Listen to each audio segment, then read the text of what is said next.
ছিলাম স্মারকলিপি দেওয়ার জন্য। বিষয়টা ছিল ৭৭ বছরের পুরানো ওয়াদা। বৃহত্তর সিলেটকে জালালাবাদ প্রদেশ ঘোষণা না করে প্রস্তাবিত চট্টগ্রাম প্রদেশের সাথে বৃহত্তর সিলেট এবং পার্শ্ববর্তী জেলাকে সংযুক্ত করা প্রসঙ্গে কথা বলার জন্য। মান্যবর হাইকোর্টের কাছ থেকে যে ব্যবহার পেয়েছি তা অত্যন্ত সন্তোষজনক, আশাব্যঞ্জক। সিলেট প্রদেশ নিয়ে আমাদের আজকে ৭৭ বছরের একটা আন্দোলন চলতেছে, যেটা গত কয়েকদিন আগে ওনারা ডিক্লেয়ার করছে 4টা প্রদেশ হবে, কিন্তু আমাদের বঞ্চিত করা হয়েছে। সিলেটবাসী আমরা সবসময় বঞ্চিত হচ্ছি সব দাবি দেওয়া থেকে। আমি সিলেটবাসীর সবাইকে বলবো যে দলমত নির্বিশেষে আসুন আমরা সবাই মিলে আমাদের ন্যায্য দাবিগুলো আদায় করি এবং সিলেটকে জালালাবাদ প্রদেশ হিসেবে আমরা বাস্তবায়ন করি।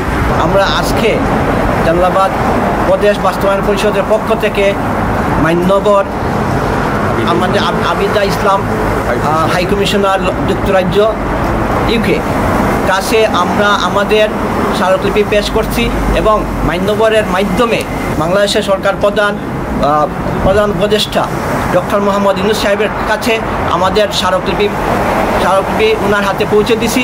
আমরা আশা করব বাংলাদেশের ইন্টেরিয়র গভর্নমেন্টের কাছে পৌঁছবে।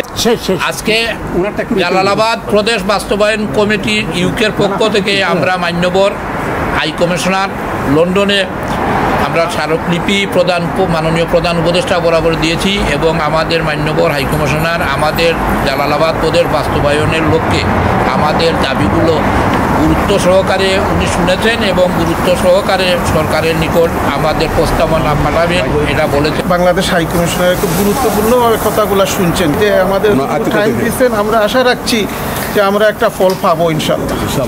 আমার পার্শ্ববর্তী জেলায় আমি থাকি, আমি যাচ্ছি চিটাগাং ডিভিশনের পরিবর্তে আমরা সিলেট বিভাগের সাথে আমরা সংযুক্ত প্রদেশ হিসাবে আমরা চাই, সেই হিসাবে আমি একত্রে ঘোষণা করছি। আলহামদুলিল্লাহ।